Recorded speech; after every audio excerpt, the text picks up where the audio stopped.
may lihim na sistema. Habang ang bayan ay pilit na umaasa, ihilang kamay lang ang umaangkin ng biyaya. Maleta, maleta, dala-dala sa kalsada ng mga lider na dapat lingkod ng masa. Pero bakit tila baliktad ang eksena? Yung dapat naglilingkod, sila pa ang may saya. Nakaupo sa pwesto parang trono ang tingin, pero bawat pirma mo may kapalit na singilin.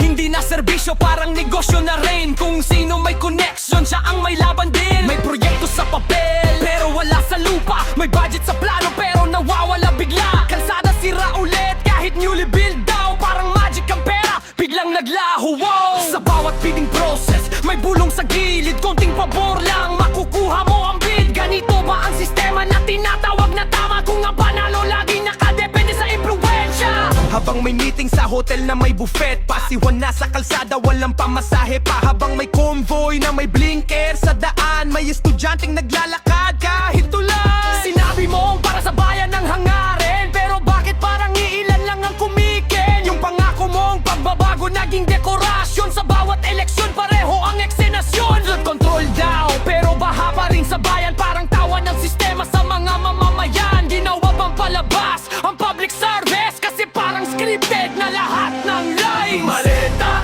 maleta, puno ng pangarap at pera. Sa ilalim ng ilaw, may lihim na sistema. Habang ang bayan ay pilit na umaasa, ilang kamay lang ang umaangkin ng biyaya. May eskwelahang kulang sa upuan at libro, pero milyon ang gasto sa consultant mo. May ospital na siksikan, kulang sa gamit, pero may mansion na parang paraiso sa likod ng dilim. Ang pera ng bayan dapat para sa tao, pero bakit parang nawawala sa anino? May ghost project na hindi mo makikita, pero budget niya parang totoo sa papel lang ang nakaawa.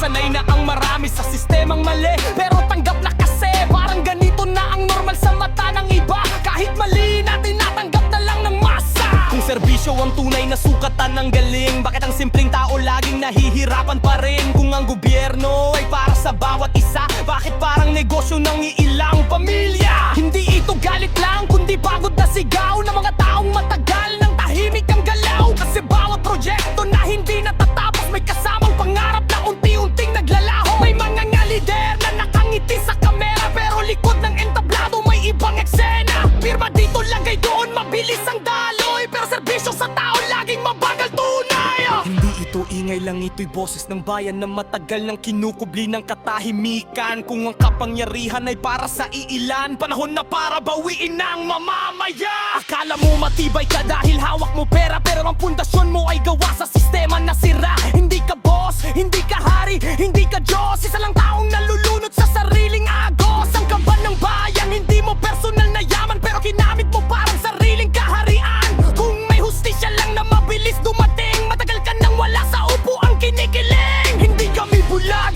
hindi kami tahimik, unti-unti nang nagigising ang bawat tinig. Kasi ang tunay na laban ay hindi lang salita, kundi pagpanik sa tama kahit gano'ng kabigat pa. Maleta, maleta, hindi habang buhay dala ang bigat ng kasakiman. May katapusan din pala kung ang bayan ay babangon mula